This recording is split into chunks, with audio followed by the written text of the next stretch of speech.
The story kicks off with chaos. Two groups of worshippers tearing each other apart in a holy war. On one side, you've got the followers of Nebula, our main character's god, looking human and armed to the teeth with gunmen, mounts, and even cannons. On the other, the worshippers of Hegemonia, who look more like goblins and rely on flashy magic instead of firepower. Nebula's forces are dominating, and our main character doesn't even break a sweat. He mocks the enemy straight up. Is that all you've got, Hegemonia? And just when you think things can't escalate any further, boom, airplanes enter the battlefield. Yeah, this isn't your typical medieval fantasy brawl. That's when we finally get our first real look at both the main character and his rival. They aren't just bystanders. They're literally moving their armies like chess pieces on a board. Gods playing war games, and mortals are just pawns. Then comes the moment that sets the tone for everything. Our main character sits in front of his screen, calm as ever, and a prompt pops up. Would you authorize nuclear attack in the name of God Nebula? Without hesitation, he clicks yes. Next thing you know, missiles tear through the sky. The goblin army freezes, staring in disbelief at the incoming nukes. Like even they can't believe this battle just went full apocalypse mode. Goblins stare at the incoming nukes, eyes wide, waiting for annihilation. But that's when their leader finally steps into the spotlight. With a smug grin, he sneers. A nuclear attack? Do you really think I wouldn't prepare for this, Nebula? And just like that, strange tower-like structures rise up, interceptor missiles. Our MC immediately recognizes it. Interceptor missiles, that's fake tech. So you actually came prepared. A deafening explosion follows. For a moment, it looks like the interceptors might have done their job. The battlefield is swallowed in dust and fire, everyone holding their breath. Did Nebula's strike just fail? But then, cut through the smoke. From the haze, a rocket-shaped missile emerges, pushing higher and higher into orbit. The camera follows it as it maneuvers through space like some kind of guided predator. The warhead twists through orbit and then sets its sights directly on the enemy stronghold, the very heart of Hegemonia's forces. Meanwhile, down below, a goblin priest desperately clutches the divine symbol of his god, praying feverishly. Sweat rolls down his face as the missile streaks closer. Hegemonia himself scoffs at the sight. If this was reality, prayers would be meaningless. But this is Lost World. And then comes the jaw-dropping moment. A colossal demon-like figure materializes, towering over everything, and casually catches the nuclear missile with one hand.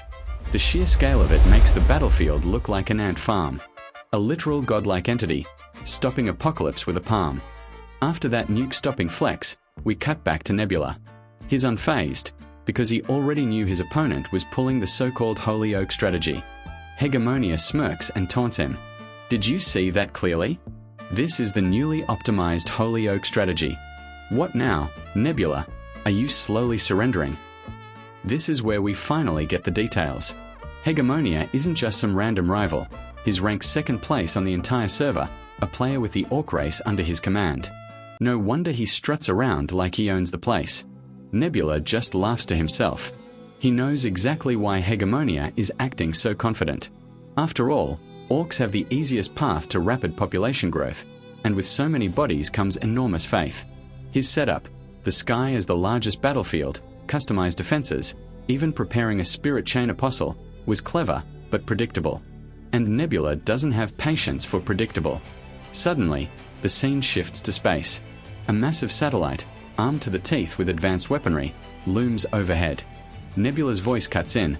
Let's say the sky is your territory, but remember, it's also just the sky above your head. The satellite unleashes its payload, colossal tungsten rods plummeting from orbit at insane speeds. The camera cuts to Hegemonia, his smug expression shattering. What? After nuclear weapons, now high-mass weapons. He commands his demon spirit to intercept the falling rods. But Nebula is already one step ahead. Calmly, he explains. It's impossible.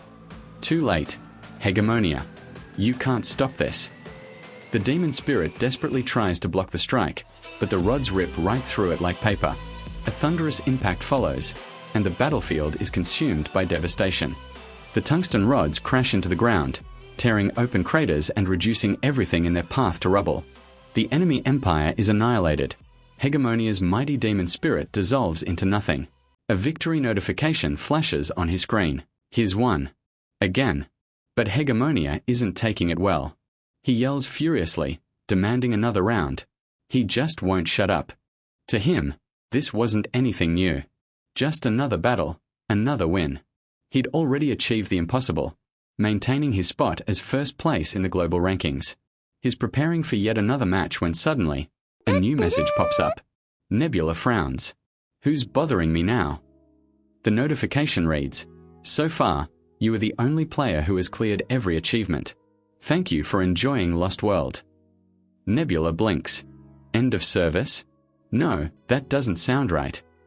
Another message follows.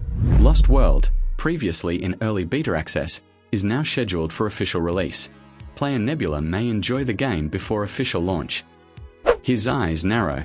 Early access. Then, there's a separate official version. Finally, one last prompt appears. Would you like to start?